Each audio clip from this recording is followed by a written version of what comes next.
জুতে তো पैसे लो। এই ইডি সিবিআই মমতা ব্যানার্জির মধ্যে ওইরকম একটা সম্পর্ক যেন মানে বোঝা যাচ্ছে না ইডি সিবিআই তদন্ত করতে এসেছে না কারোর বাবার বিয়ে খেতে এসেছে।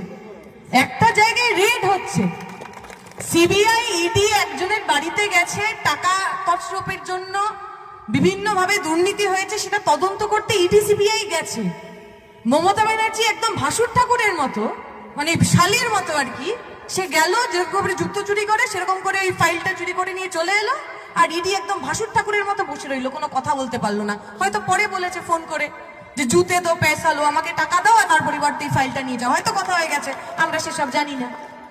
এখন যে মানুষ আমার মাইকের আওয়াজ শুনতে পাচ্ছেন, যারা মনে মনে খুব আশ করেছিলেন সেই 14 সাল থেকে যে বিজেপিকে ভোট দেব, বিজেপি এখানে আসবে আর মমতা দিদিকে টাইট দেবে, আমি আপনাদের বলছি যে মানুষগুলো বোকা বনছেন, যে মানুষগুলো ভাবছেন তৃণমূলকে টাইট দেওয়ার জন্য বিজেপিকে ভোট দেবেন, আমার কথা মিলিয়ে নিন।